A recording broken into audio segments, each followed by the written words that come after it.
It's been a bit since I made a video outside of the tournaments, so I thought since I had to cancel quite a few classes that I wanted to at least make a video. Not that I felt like I had to, but give you something to work on since we didn't weren't able to have a lot of the classes.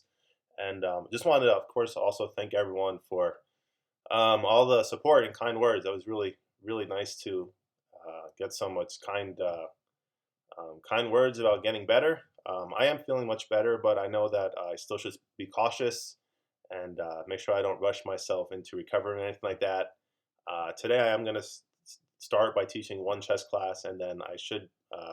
I scaled back quite a bit this week. Hopefully, next week I'll continue my normal chess teaching schedule.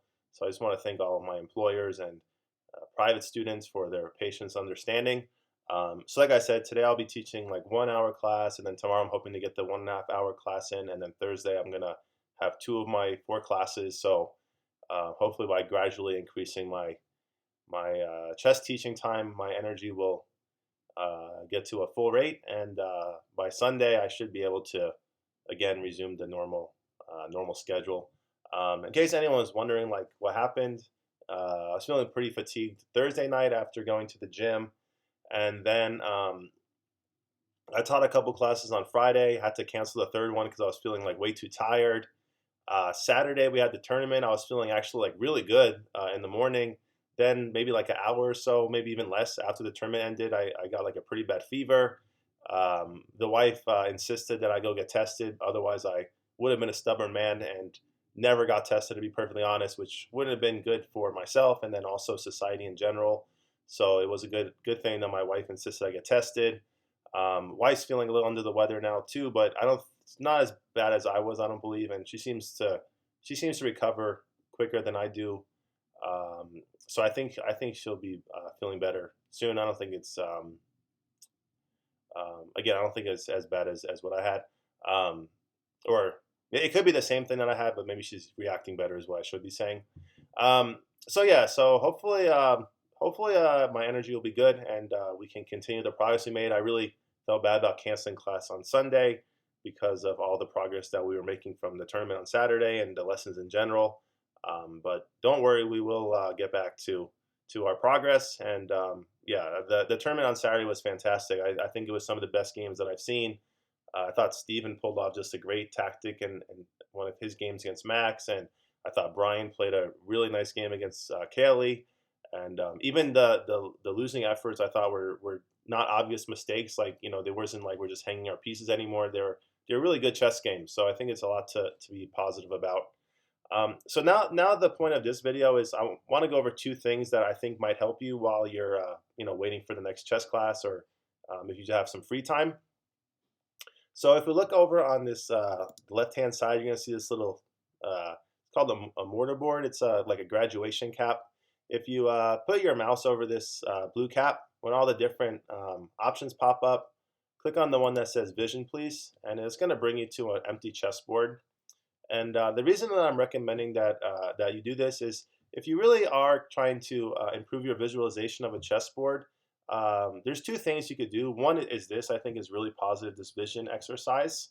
And the second thing is actually trying to visualize a chessboard in your mind without even looking at a chessboard. So it's called like blindfold chess, or if that seems like way too complicated, just trying to think about the chessboard in your mind without actually having a chessboard in front of you would really improve your visualization. And I know that might seem extreme.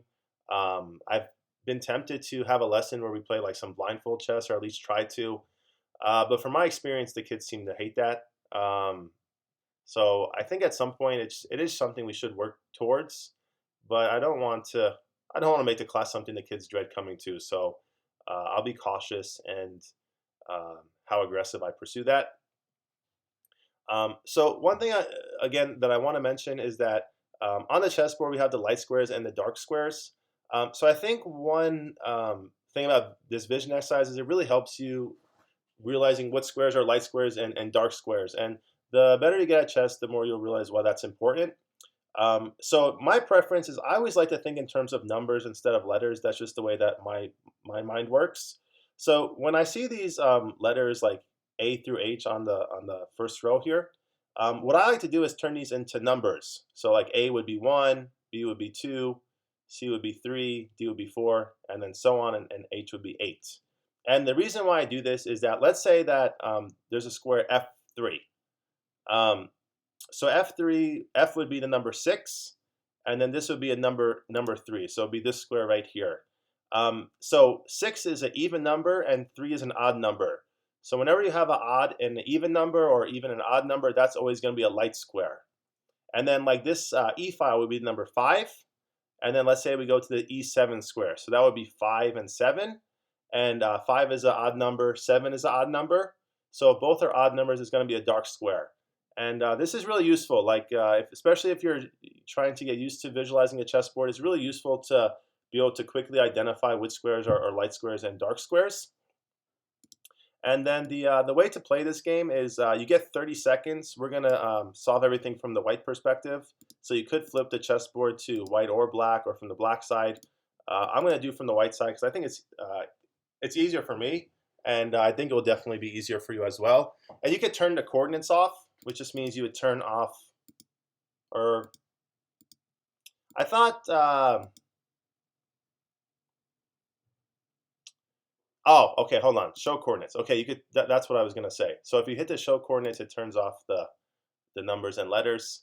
I guess the coordinates or moves, it's gonna be a little bit different how they show you like what square you're supposed to click on. So anyway, let's get started. I think I've been babbling enough. So let's say with the start button, and I'll go fairly slow so everyone can follow along.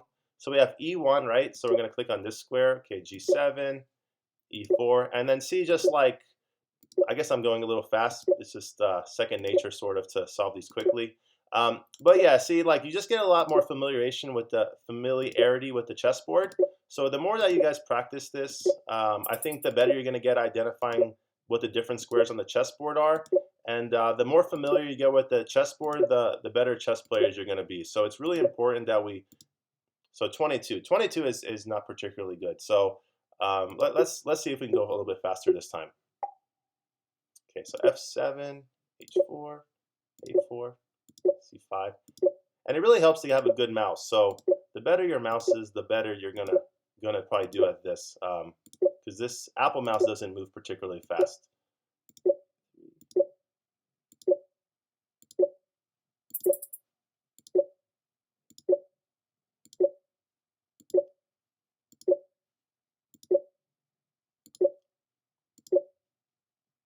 26. Okay, so I think my high is 30, so 26 isn't bad.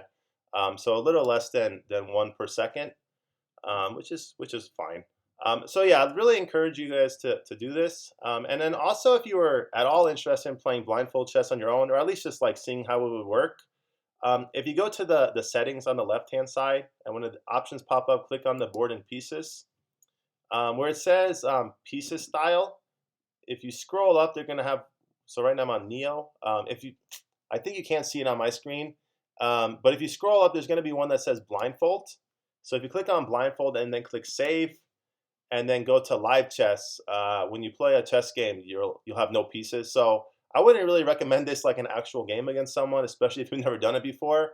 But maybe like in analysis mode or something, if you want to challenge yourself, I think this would also work in analysis mode. Let me check, so this way we can find out. Yeah, so here we're like in analysis mode. Yeah, and you can see there's no pieces here. So you could like play Sicilian defense and see, like, the pieces are moving, but you don't see the pieces, of course.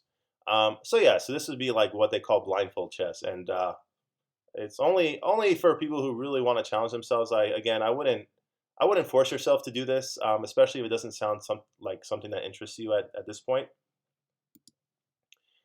And so let me go ahead and change it back.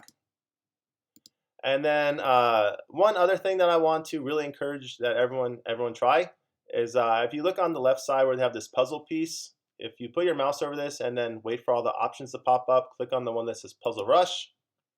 And then on the right side of the screen, there's these 3 different options: 3-minute, 5-minute survival. Click on survival. And then click play. And basically, you can make as many You can take as much time as you want to solve as many puzzles as you possibly can. The thing is, you can only miss 3. So once you miss 3, it's all over. So we'll go over these slowly. The reason why I'm actually thinking about this one a little bit is because the first puzzle is almost always a checkmate. So like I see that we could just take the knight for free, but for the very first puzzle, this seems unusually difficult. Like usually the first puzzle is not at all this difficult. So it makes me wonder if I'm missing something even more obvious, because I can never remember a first puzzle being, oh, this is way, what am I missing here? Because this one seems way too difficult for the first puzzle. Yeah, but that one you're only like even material, because normally the first like 10 or 15 puzzles are more like this, where we just have the back rank checkmate. We have the opponent's king on the last row of the chessboard and they can't move forward. So these are much more typical. That first one was really surprising. I can't say that I've had a first one that you're just basically even material. And notice that they almost always give you a lot of back range checkmates in the first, say 10 or 15 of these puzzles. So it should let everyone know how important back range checkmates are. They're something that occurs in any chess game between any player. Back range checkmates is always a um, common problem that both sides have to deal with. So here we have one where the king is on the H file on the edge of the chessboard, and the knight is stopping the king from moving to the G file. So this is a pattern that we've kind of worked on a lot. So we have our opponent's king on the edge of the chessboard. It can't move off of the edge of the chessboard for whatever reason. In this position because of the knight. So here we just move the rook here and give a checkmate.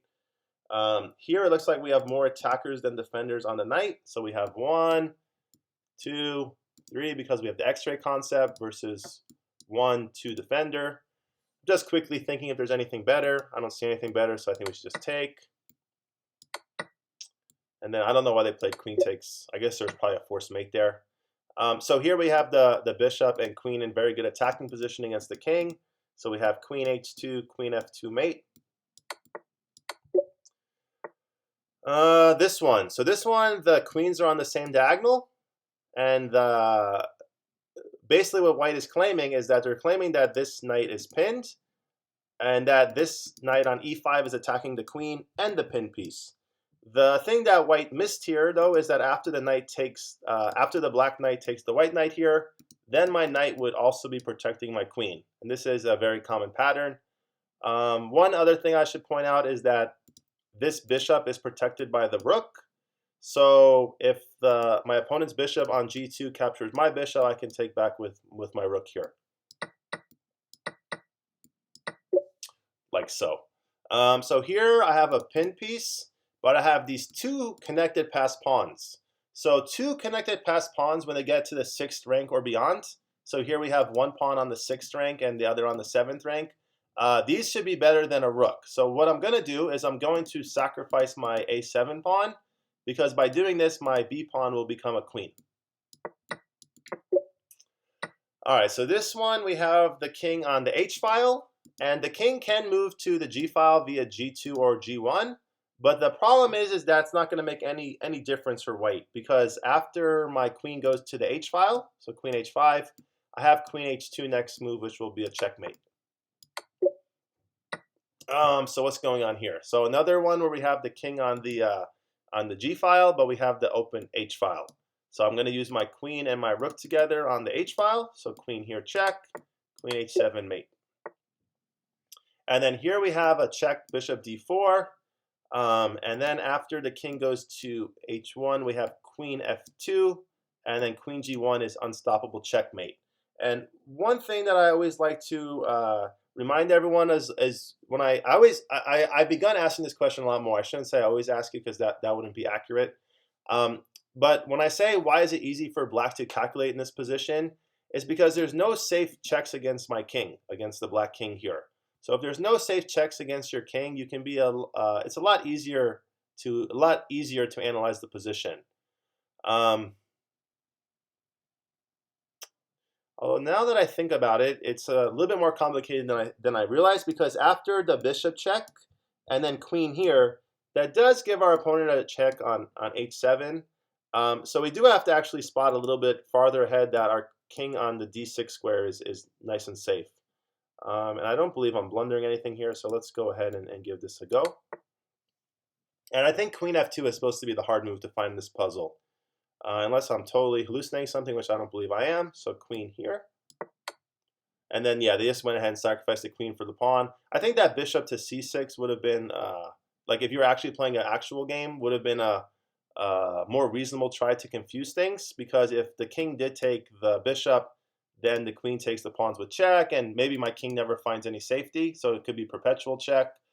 But again, I always can play king to d6, so that always is an option. All right, so this one we have white to move, and it looks like we just played knight f5 attacking the king and the queen. So we have a royal fork here, and we're just up 2 pieces. We should see if there's a forced checkmate. I don't see any forced checkmate here, so this has to be correct. Okay, moving along, singing a song. Okay, so here we have the queen on the same diagonal as my light square bishop. And this is a really great example of why the vision tactics work so well, because when you play chess for a while, you just notice that this bishop is it attacks all the squares on this diagonal here. So I noticed that the bishop is on the same diagonal as the queen pretty instantly. So all I need to do is figure out how can I create what's called the double attack. So I want to move this pawn to d5, attack the bishop. Then my bishop will attack the queen. If my opponent plays queen h5 check, which I think is their only move, I have g6, picking up a tempo on the queen, and then I win the material. Okay, so there. Okay, this one is I think it's a Capablanca tactic. So this one there's a puzzle we look at a lot. So here I could play queen f6 attacking the king and the rook. So we have the double attack here. And one thing I like to point out is notice I'm doing exactly what I teach you guys. Look for the forcing moves first, right? Checks and captures. So the puzzles where the answers aren't checks or captures, those are admittedly the more challenging puzzles. But you always want to start by looking for the forcing moves. And I guess one thing I'm trying to figure out is if I get this rook, is that enough material? Because it looks like I'm down 2 pieces here. So even if I get the rook, is that sufficient, or should I be looking for more here? It feels like even if I win the rook, that it doesn't feel like that's completely winning, but I don't see what else could possibly be the answer here, so we're just going to go for it. Yeah, but I don't see, like, I don't dispute this is good for, because, I mean, they have bishop c3 at the end, right? So I don't see why this is so clear-cut. But from my experience with these puzzles, they don't really care sometimes about the resulting position as far as, like, finding complete, like, clarity in the position. Just as long as you start, like, winning, important piece or solving the tactic they want you to solve, that's generally enough. Although here, yeah, I don't see anything besides taking the rook. Okay, so we have to take on a2, and then, like, if I was playing in, like, a tournament game, for example, I would still be really scared as black in this position, because I don't really like after bishop takes g7, unless I'm missing something.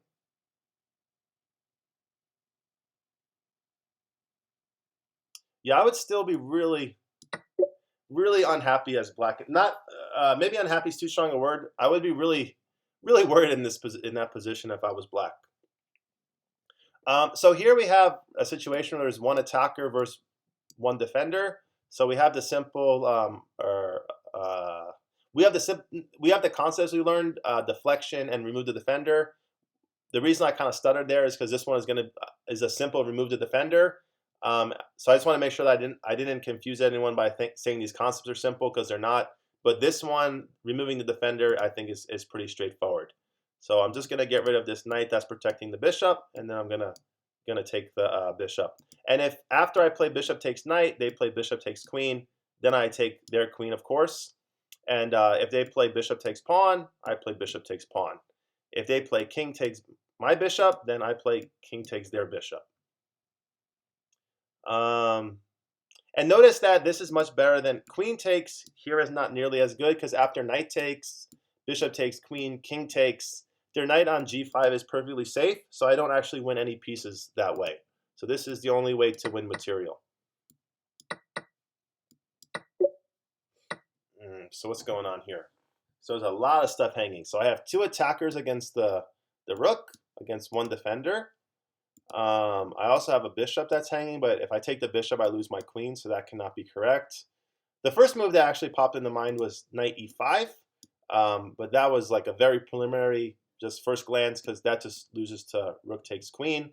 So I assume that queen takes rook has to be the only move here that makes any sense.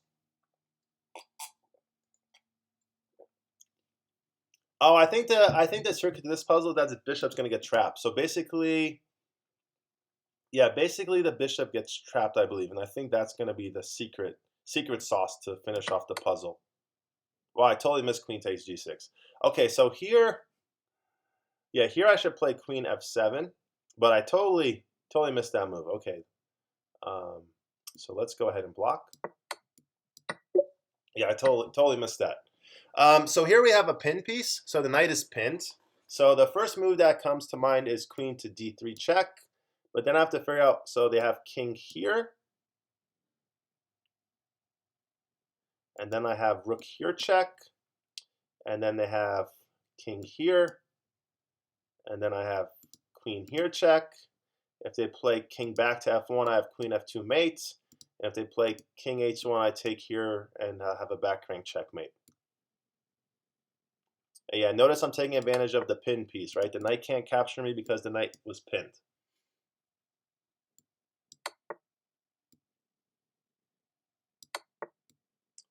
And back rank checkmate for the win. All right, here we have a very vulnerable king. So this king looks really, really bad shape. So first glance, I see queen f4, queen g4, checkmate in 2 moves. So you never can be too sure with these puzzles. Sometimes there's a checkmate in 1 move. I don't believe there is in this position though. So, excuse me. So I believe queen f4, queen g4 is the correct answer here. All right. So what's going on here? So here, this is very similar to a puzzle we did in class. So here I'm trying to get my rook to the c7 square, and the bishop's protecting it. And I don't know if anyone's impressed at all that I'm solving the puzzles or not.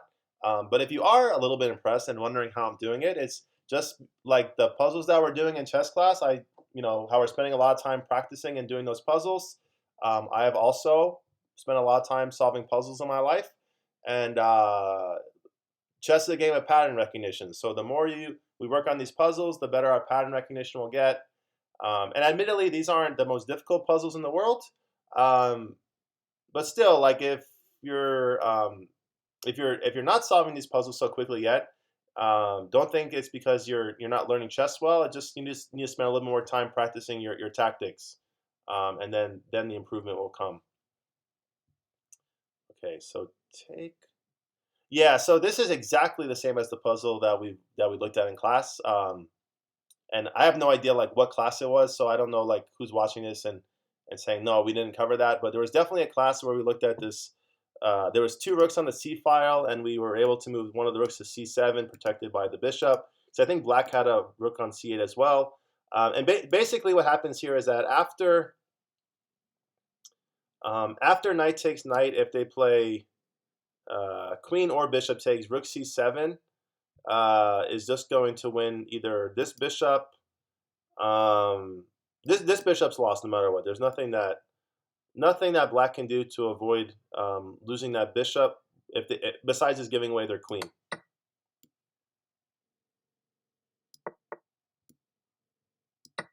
All right. This is a fun one. So here we have the queen is pinned. So what we're going to do is we're going to attack the pin piece. So I'm going to play rook d8. I'm going to attack the pin piece. After this queen takes my queen, I'm not going to take back right away because then I'm going to lose my rook. So what I do is I play this in-between move. The Zwischenzug. I play the in-between move. Zwischenzug is a German word which means in-between move. So after the queen takes my queen, I play rook takes d1 check. Then after the king moves, then I take the queen and I'm just up a rook.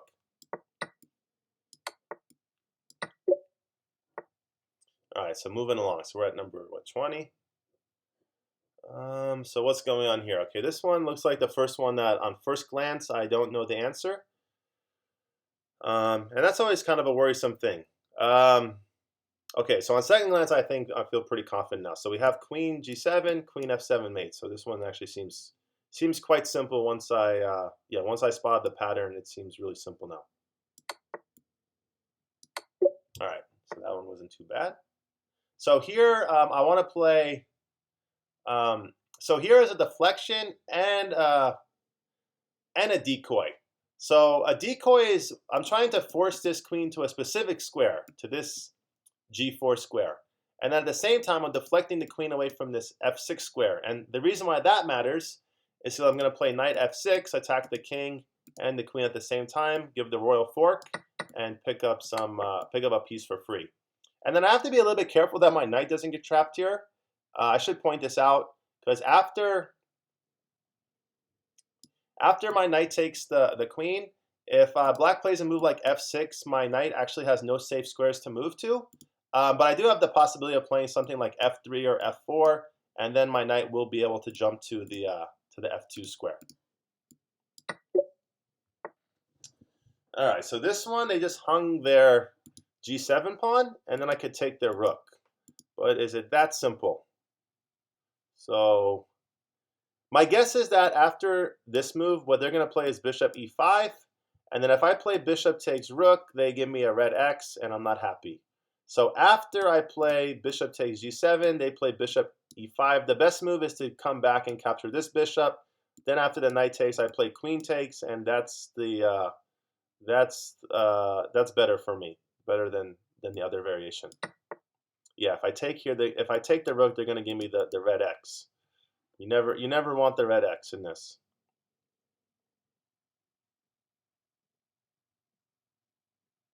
What's the material actually? So it looks like, okay, so I think I take the bishop here.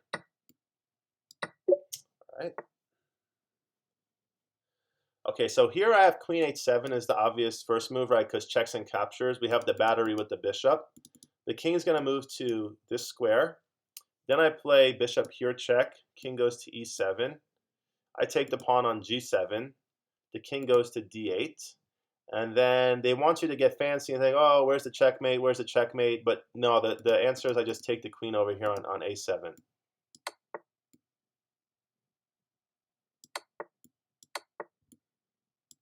All right, moving along. As Ray likes to say when he's commenting on Nakamura, you gotta take the juicer while it's there. Take the juicer. So here we have queen g2, queen e2 mate. No defense.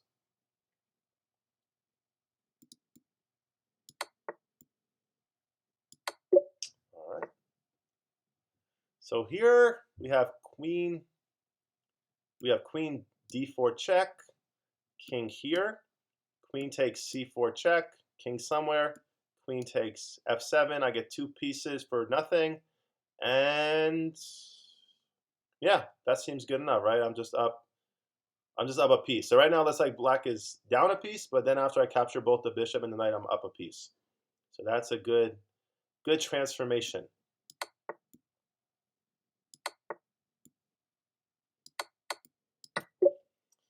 Okay. So this one we have the pin, right? This pawn is pinned to the king. So we could play queen takes a3. The pawn can't take again because it's pinned, and then followed by queen takes b2 checkmate. And this is one of my favorite patterns. I don't know, I always really like this pattern for some reason. Okay, here. So they want me to take the bishop, and then they're going to take my rook. And what do I do after that? Do I try to trap the queen? Sometimes that's the thing, right? You do give up the material, but then you get to trap the queen. Or we have knight e5 first, knight e5, queen e4, d5. Then we take the bishop. That feels like way more thematic. So that I'm gonna guess is the correct answer.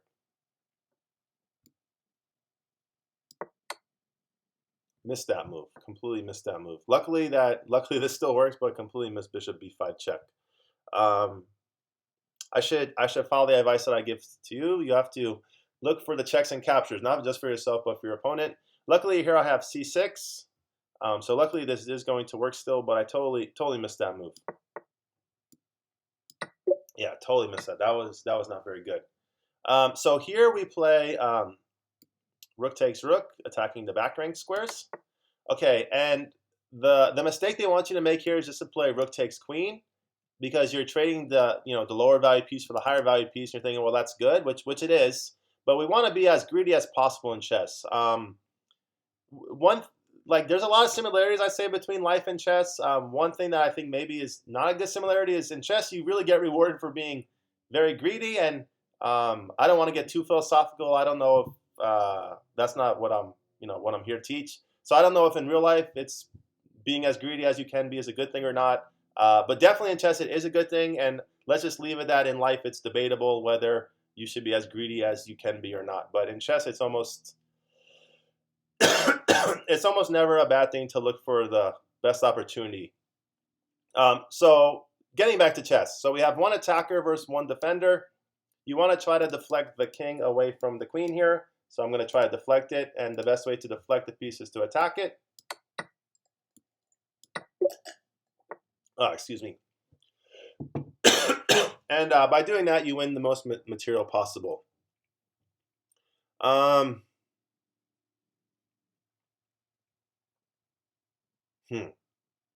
Okay, so my first instinct is that bishop to b5 is the correct move, but after knight c6, take king e7, I don't know what I want to do. So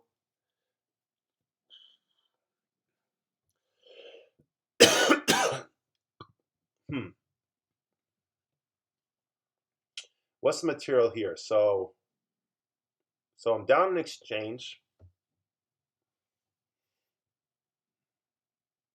For some reason, rook f8 keeps jumping out to me, but I don't think that's right. Ooh, this one is nice. Is it? Oh, this is nice. No, I was gonna say bishop b5, take king here,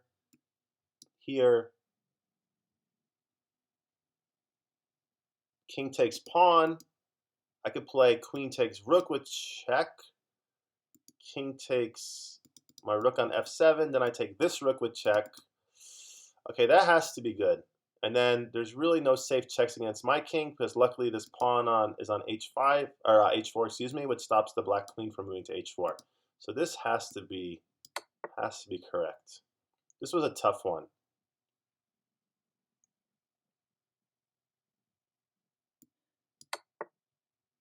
This was a tough one.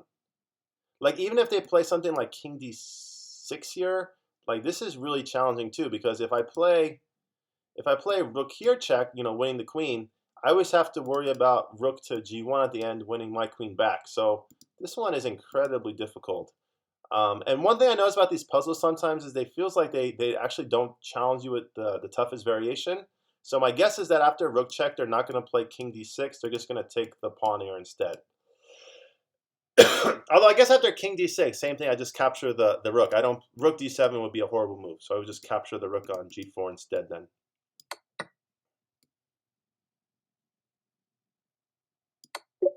All right.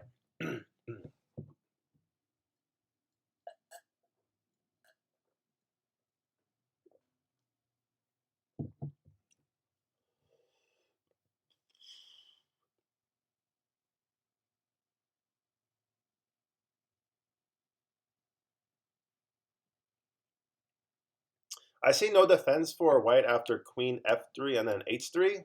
And like I said, when the puzzles like kind of get beyond just checks and captures, when the checks and captures aren't the correct move, then the puzzles start getting a little trickier. So the reason why I think that this move is so strong is because if the pawn takes, I could play rook g4, and that's going to be a checkmate. And after this move, if they let's say they play some random move like rook somewhere, rook here, then h3, and there's no defense against queen g2 mate. What I am a tad bit worried about is after queen here, if they play a move like h3, I I guess then I play.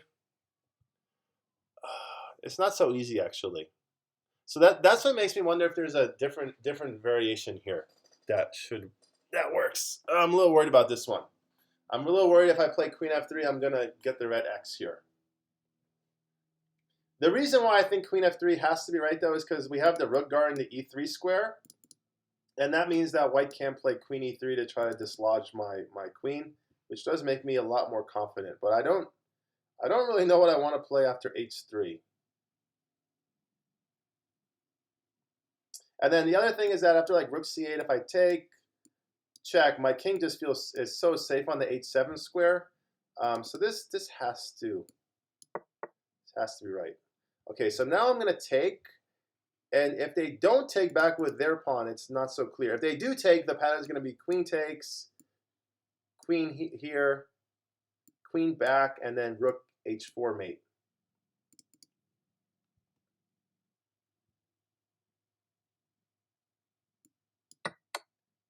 All right, so that's the spite check. Let's be a little careful here. I feel like King H7 is actually completely winning still. But yeah, I don't think that's going to be it. Oh, wait a minute. Maybe it is. Hold on. So, oh, geez. Because, okay, I guess this is why I'm hemming and hawing a bit is if I play queen takes, they play rook takes F7, I take back with the king or the queen. They play F takes G3, and then my queen is pinned to the rook. The thing is, though, if I just play queen takes rook, I'm still up a whole rook. So am I worrying about nothing here? Because they do have 3 passed pawns here. So frustrating. No, because if I play king H7, they're gonna play rook takes. This has to be right. Okay, so here, what's going on? This is very similar to another puzzle we had as well. Here we could play rook takes G7 check, bishop takes queen G6 because the queen is blocked by its own rook here, and then followed by queen takes G7 mate.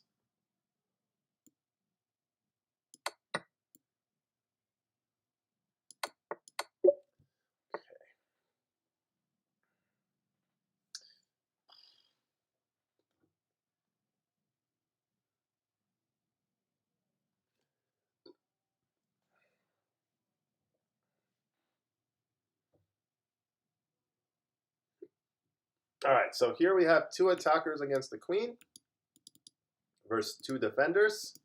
So my guess is that bishop takes pawn should work. So right now we're down what? We're down a whole piece. So we're down a piece here. That's not good.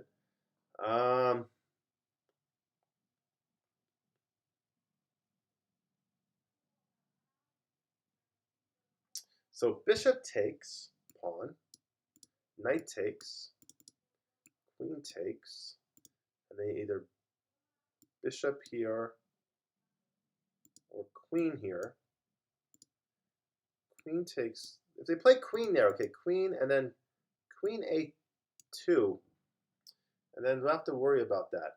I don't know.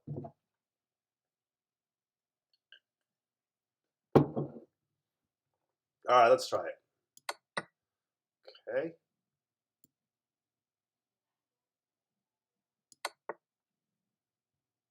I'm guessing queen A2, I'm supposed to play knight B3. So that might be part of this puzzle. I'm not sure just yet.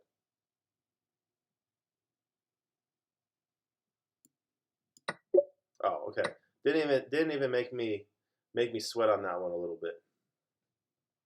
Okay, so here we have knight check picking up the rook, but is there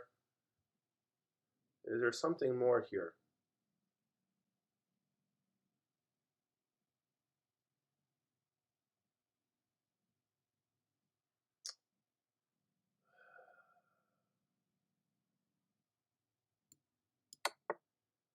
Okay.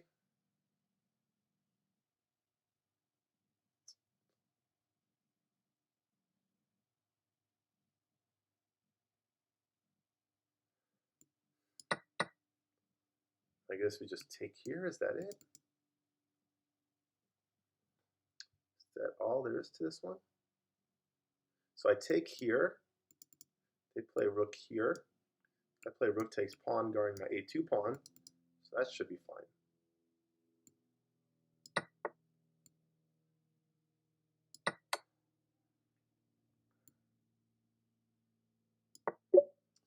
All right. Okay. It just feels like b4 is the right move, but I don't know. It feels like b4 should be correct.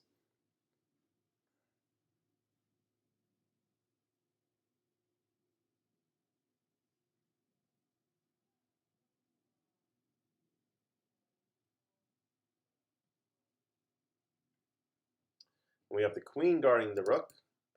Just noticed that, so that could be relevant. I don't think it is, but could be something we should pay attention to.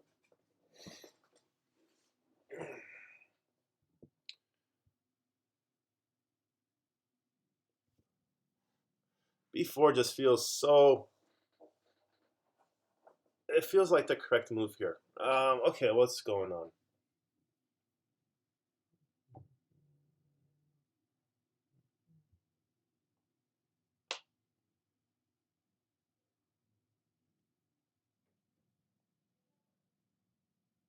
b4.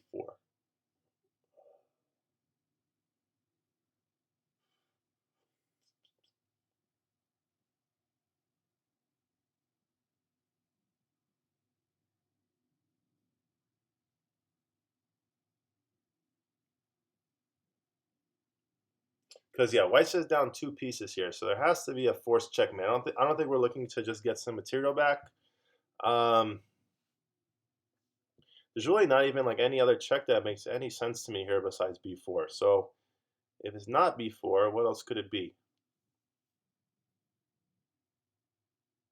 Yeah, but like b4, bishop takes, and then what did I accomplish exactly besides giving away my pawn? Huh. Huh. Ah, no, it's not b4. It's rook a4. Oh, this one actually isn't that difficult. So we have deflection, right? We have one attacker, one defender. So we play rook a4 check. King takes rook, not protecting the knight anymore, and then we have queen takes knight with a checkmate there.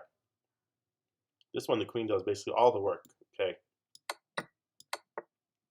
Oh, that wasn't a mate. Oh my goodness. Sloppy. Luckily c3 is a mate, but jeez, that was terrible. Oh, that was terrible. That was terrible.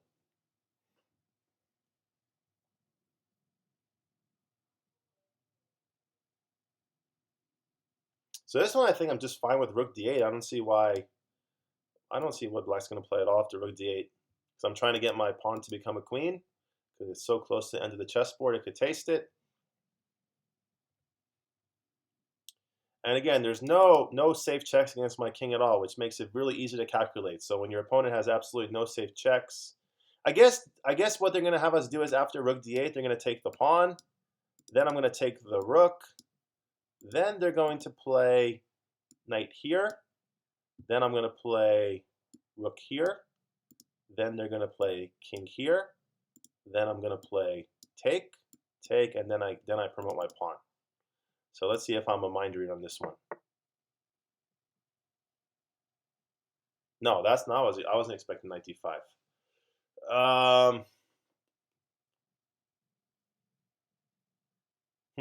I was not expecting that. Okay, this one's a lot more challenging than I thought it was going to be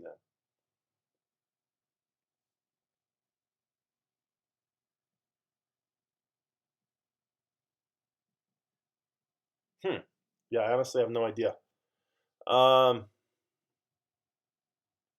What I'm debating, what I'm saying I don't have any idea about is I don't know if rook takes rook is better, or if pawn to queen, and then if that's the better option. So those are the two variations I'm debating. So let me take a second to think about this.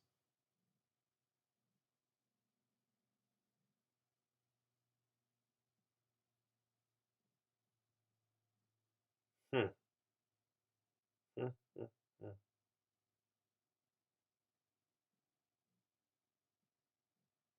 Oh, so easy. Oh my goodness, so easy. Rook takes rook, knight takes pawn, and the king and the knight are on the e file. So I just play rook back to e8 and pin the knight, pin it and win it. That was that should not have taken so long.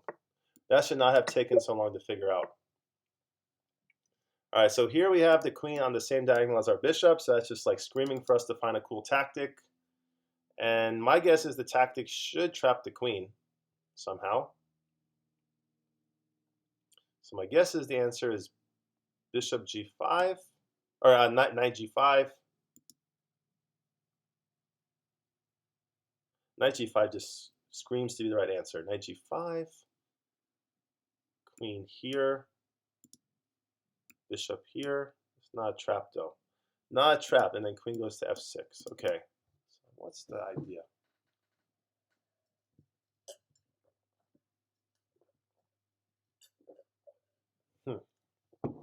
Don't know. All right, what's going on?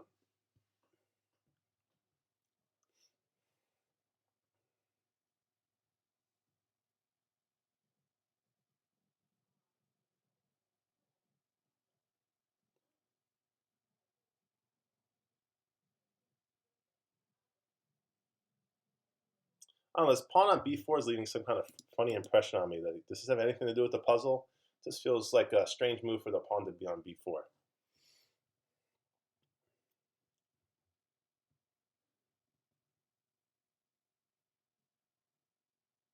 Yeah, and they have the pawn on c6, and the reason I'm mentioning that is I thought if the queen goes to f6, if we had knight d5, then that could definitely be something. But I don't see how we're attacking the queen from the square. So I'm a bit confused.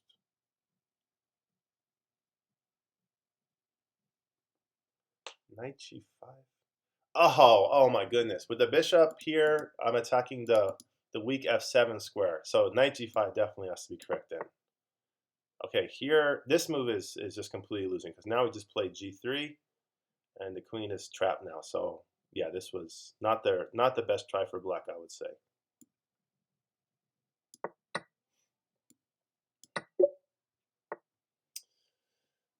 Okay.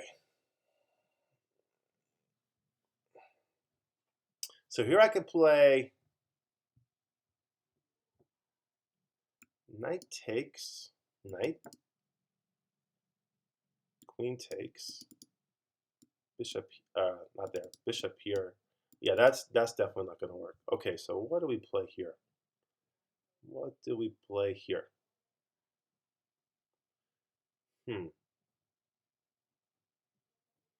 So we have a 2 attacker versus 2 defender situation. My bishop is pinned on g2.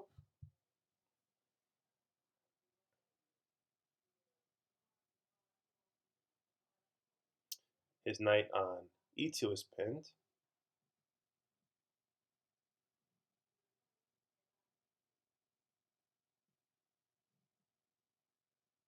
I was wondering if something cool like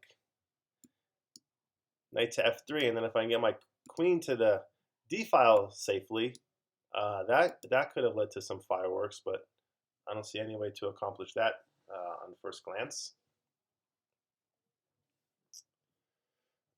So what should we do? What should we do?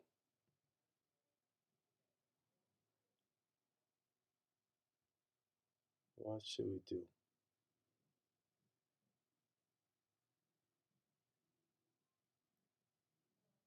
So what? Okay, so I'm up a piece. No, I'm down in exchange. Okay, so white has 2 rooks, and black has 1 rook. So we should be going for something somewhat spectacular here, I would say. But what exactly? But what?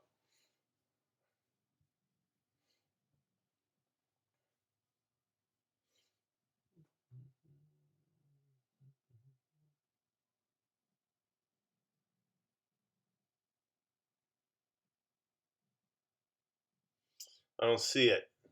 Don't see it. Don't see it. Unless this, yeah, queen. I don't think queen even here doesn't much. I don't think queen e4 does very much. Because even if I could take here, is there really anything going on after the king just sidesteps to e1?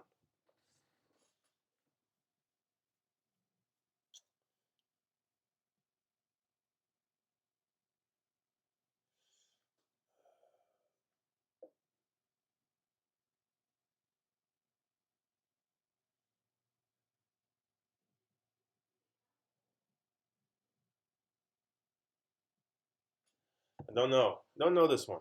Ugh.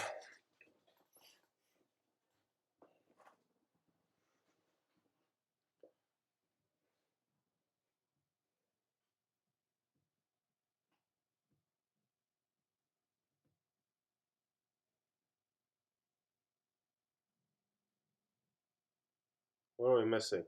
What are we missing?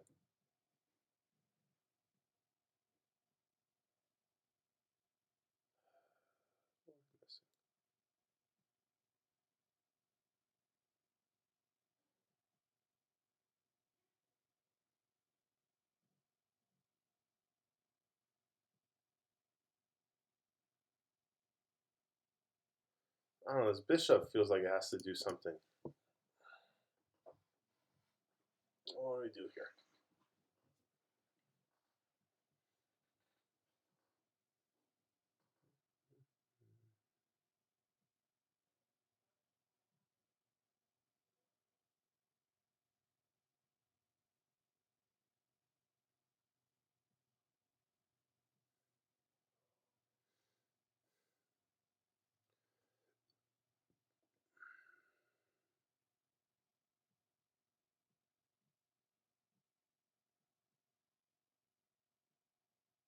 Okay, so that's something promising. So knight takes knight, queen takes, queen d4 check, picks up the rook. Okay, so that has to, okay, that has to be correct then. So if we take, and then they play rook takes, that's where I'm confused again. Oh, then we have knight c3, double check, triple exclamation points, cherry on the top of the sundae, queen d1 checkmate. Oh, that's beautiful. I hope we get to show this. I hope we get this double checkmate here. Oh, they didn't give us to that? Oh, come on. That would have been so sweet. That would have been so sweet. Oh, that's disappointing. I wanted to show everyone the double checkmate. That would have been a lot more fun to show.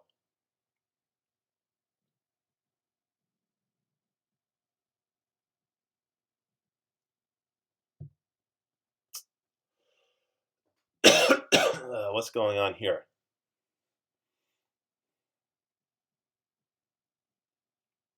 So again, there's only, so we have a pin piece. Okay, our rook is pinned.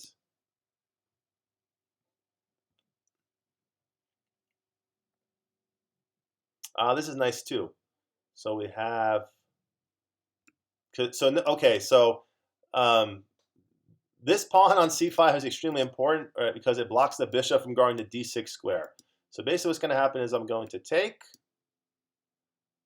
They are going to take my rook, I assume. I am going to play knight here, check. If they take with the queen, then okay, I just win material. If they take with rook, I have queen c7, checkmate. So that is the secret.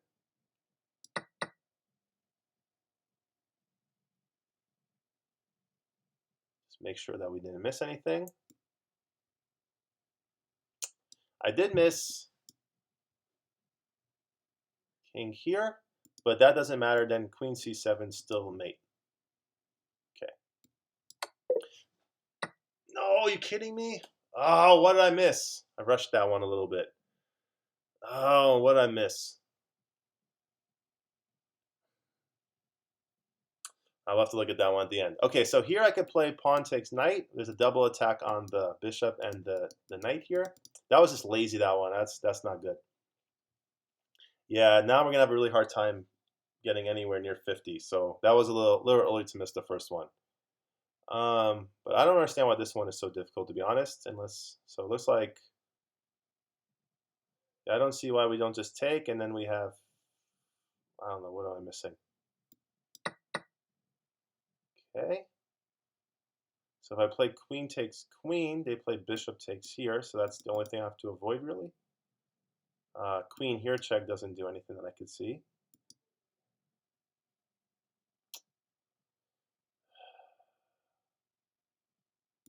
Okay. All right, back on track. Man, I don't know how we missed that one. That one will haunt my dreams. No, I'll be okay, but I do wish we would have solved that one. So what's going on here?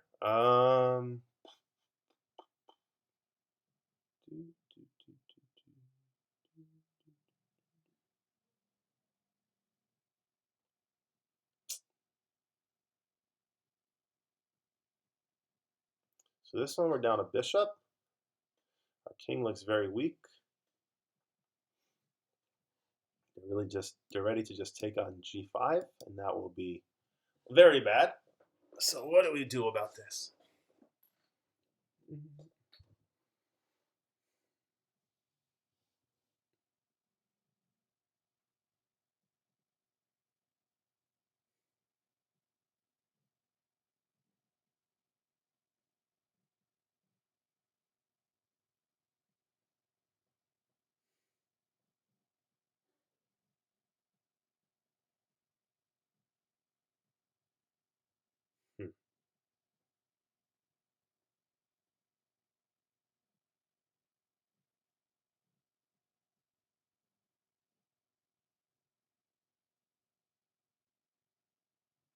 So yeah, queen b1 is the only move that's coming to mind, but this feels more like a hope move than anything else. Like, do I see anything why I'm playing queen b1 check? I don't see. I don't really understand why I'm playing that move.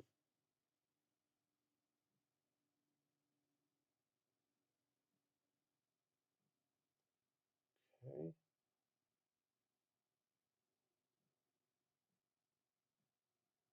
Because like if I play check, king here, and then I take this pawn, and then oh, if the king goes to a3, I have rook takes c3 check, which must be the point then. That must be the point. Okay, that could be the correct answer. Okay, that could be the correct answer.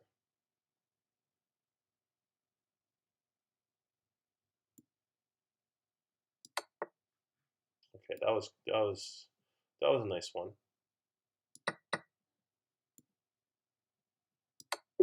All right, that was a nice one. Okay, moving along. So we're at 40 now. All right. So if we go check, take, queen g4, f3. Okay, so that's probably not going to work. But what if we go?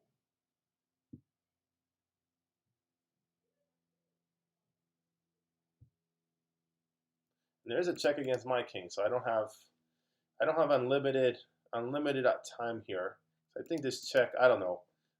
I guess I should calculate it, but I feel like this check is going to be something. Because king f7, maybe there's not any other checks against my king, so maybe I'm just being a little lazy here. But I feel like I can't really just allow this check. That's my first impression, at least. What's this rook doing on c7? It feels so out of play.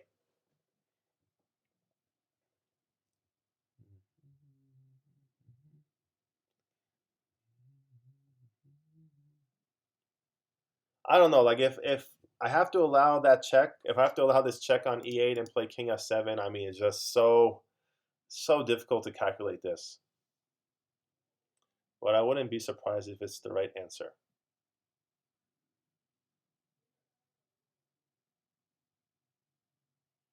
I think I'm just being lazy actually, because there's not even a follow-up check here, is there, to this one?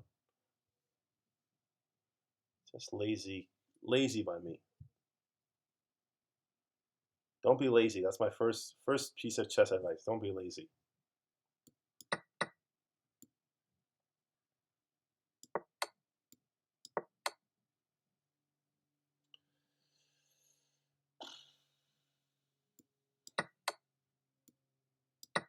All right. That was a tough one. Moving along. All right, this is a cool one. So black pawns are moving this way, correct? So here I'm going to play rook f1, pin the queen to the king. After the queen takes the rook, I play queen f7 check, pick up the queen on the f1 square, and then happy days are here again. All right, that was good. Okay, so now if I play the obvious move, queen takes c3, they have queen check, king here, queen here. And then if I take, they take my queen, but I have king h7 at the end of that. So I think we can go ahead and play this.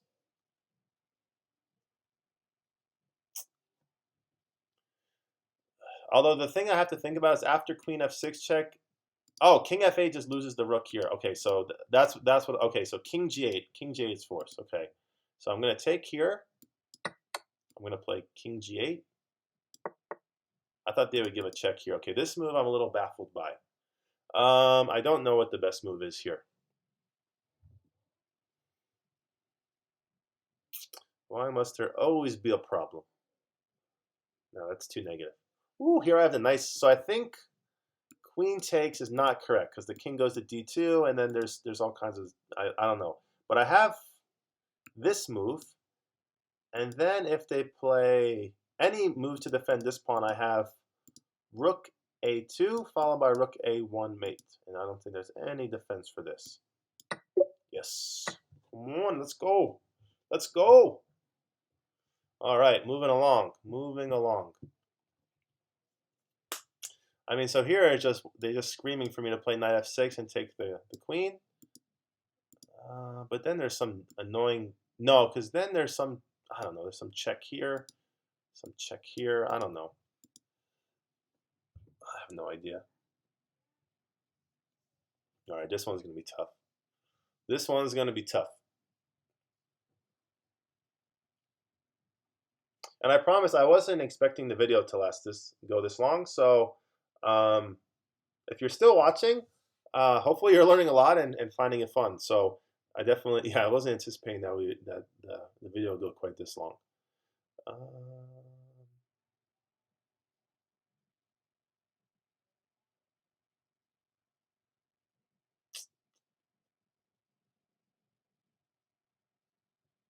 So I'm down. They're down a piece. This is so tough to calculate. I mean, it has to be knight f6, right? What's wrong with just knight f6? There's probably some better move. Because I mean, are they asking to see that after knight d2, the rook just comes back and takes the knight? Is that all they're asking you to see? Because that's not so difficult. But I'm just wondering if there's like some better move than that. It does feel a tad too easy. Tad too easy. Okay. Okay, that move I missed, but same thing, right? I think I just give away the rook for the knight. That's it. I guess, did I play king d1 here? Is that what they're saying? Oh, it's so messy. Is king d1 the right answer? If king d1 is the right answer, just, man, chess is tough. Chess is tough. They're telling me that king d1 is the right answer, aren't they? No, king d1 runs into knight takes b2, and then after my king goes to the e file, they take here. And then if I block with the rook, they have the bishop guarding the e7 square. Okay, so that's a pretty good clue that king b1 is forced. Yes. Okay. All right. That was a good clue. Sometimes they give you a little help there. Okay, so this one just feels like rook a1, easy as pie. Okay. I guess the tough part is we're supposed to find the checkmate. They want us to find the checkmate. Yeah, notice that even like the harder, more difficult puzzles, like still checks and captures, right? Still look for the forcing moves. Although I'm wondering if bishop takes is even better, and then rook a1. Bishop takes would be kind of interesting. Bishop takes. Then we give a check. Huh. Oh, geez. What's the difference, though?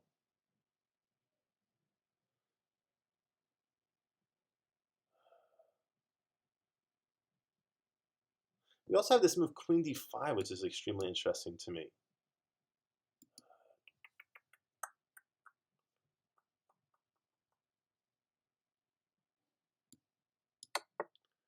Okay.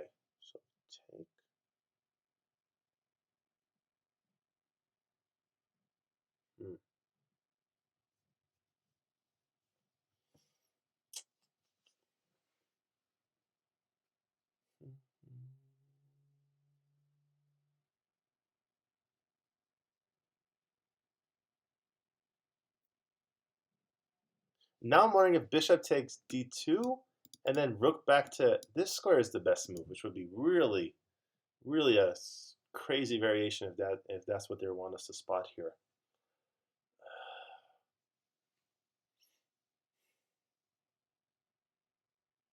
Because if I play rook takes queen, rook takes rook, bishop takes here, and then queen d5 check, that's not as good because now this rook is guarding the other rook on h1.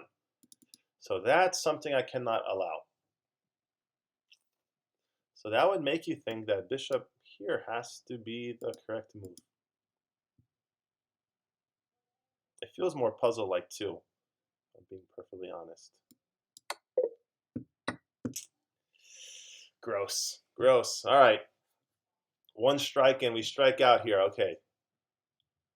One last opportunity.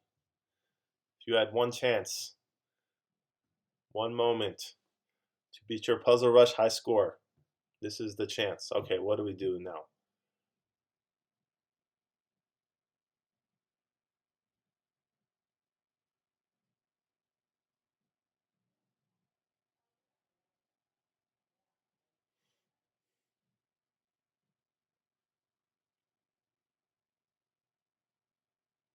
It's gotta be bishop takes pawn, right?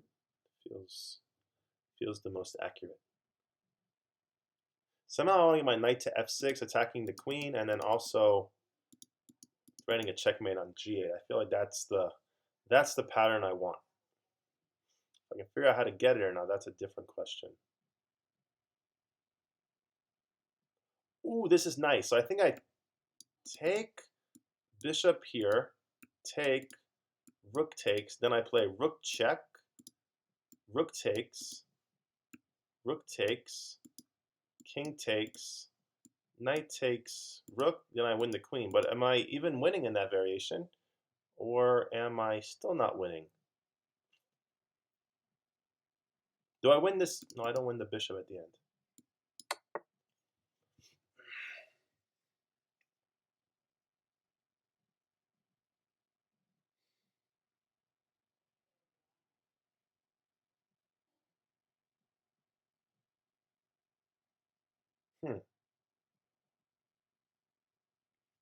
I mean, it's such a nice variation, but I don't even know if I'm winning at the end of that because both sides still have a knight. I guess what's the pawn count? 6 to 7? But I don't know. These pawns are not so convincing over here.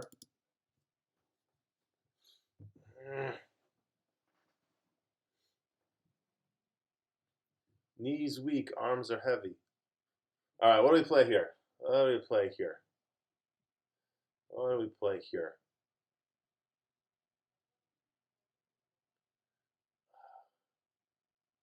So after,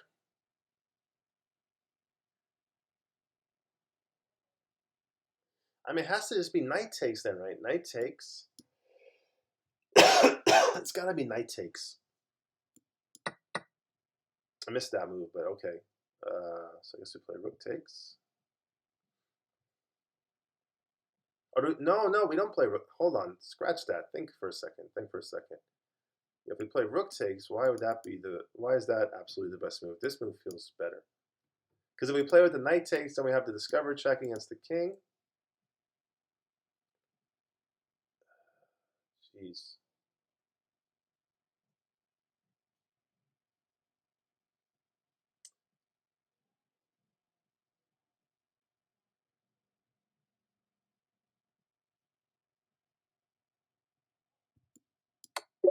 Yes. All right, that was a tough one. All right, so here I'm wondering if we play.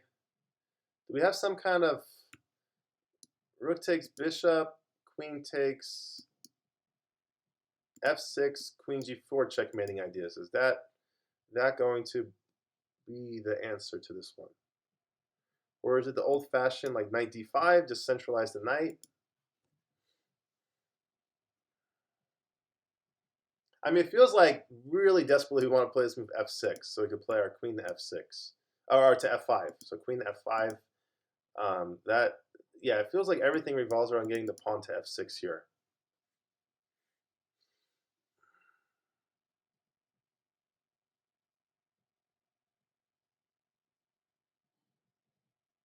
problem is I think they just check us forever, right? They have rook a1, rook a2.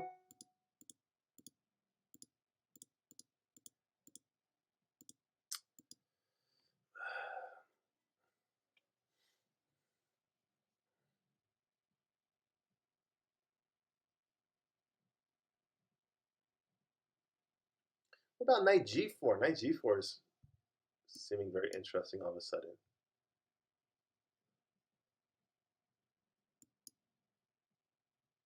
Knight g4.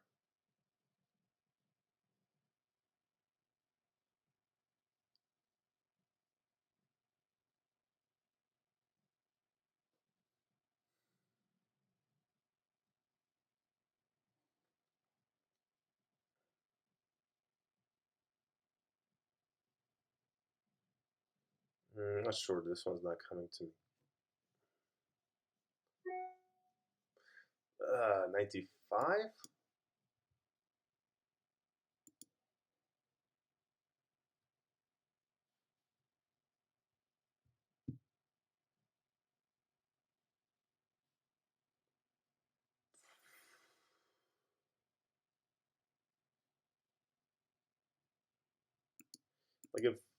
Like let's say this pawn was on h4, I could calculate a whole bunch of different stuff if I could put my king on the h3 square, because then my king would be nice and safe. But with these two pawns here, I can never really get my king up the chessboard. So like just checking back and forth the rook forever seems sufficient for black.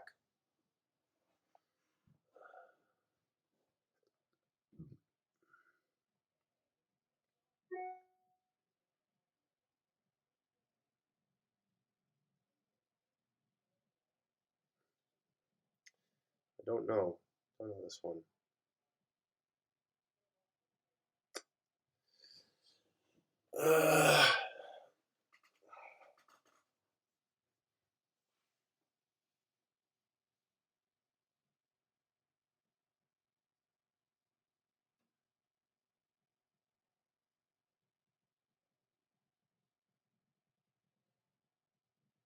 Knight g4 is coming back to me as the correct move, but it just feels like no way is that going to be the correct move in this puzzle. I don't know, it just feels like such a long shot, that knight g4. Unless, like, if the concept is just to deflect the queen away from the bishop, then knight g4 makes a ton of sense in trying to accomplish that. But it just feels like my king is not safe enough just to be happy winning a piece. Wow, okay, so I just went for it. So good thing is we're not done yet. Bad thing is I have no idea what I want to play next. So we have the knight guarding the h2 square. They want to play h5. What do I do though? Okay, so I guess I take the bishop. Then I bring the rook back.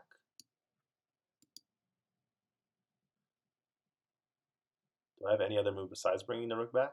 No, that seems forced. Whew. All right, let's go. That was not easy. Let's go. Okay, so here we have the rook is potentially pinned to the king with queen c5. My bishop is pinned to my king. Queen e3 doesn't work because the knight will just take.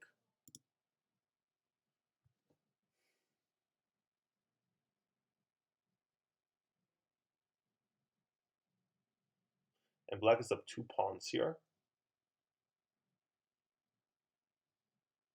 Just looking for any counter pin. So after queen c5, a move like queen a3 pinning my queen to the king doesn't work because the queen is not safe on a3. All right, so 46 is a respectable score. Let's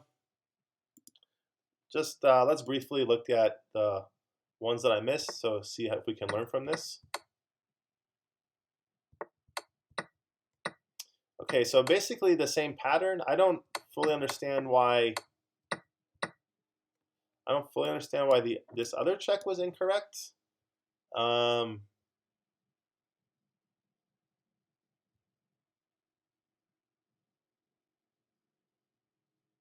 Yeah, I have to be honest. I have no idea why this move is not as good, and unless they're saying that by sacrificing the queen for the two knights, it's not clearly winning for white, which may be the case, but that's pretty tough to spot. So queen e8, okay, not much. I feel bad about that one, even though it's only rated like a 2096 puzzle. Um, Sometimes I don't know. It felt like the choice was pretty difficult one in that one, in my opinion. So then we missed this 2427 puzzle.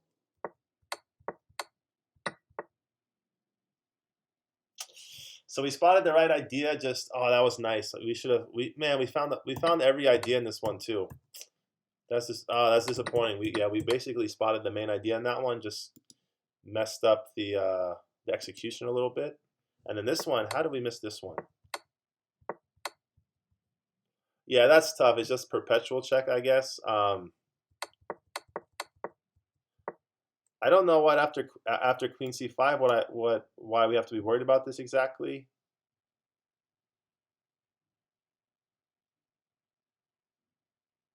Oh, maybe after Queen C5 they just play something like Queen A1 protecting their rook, and then since I don't have any good way of attacking the pin piece again, um,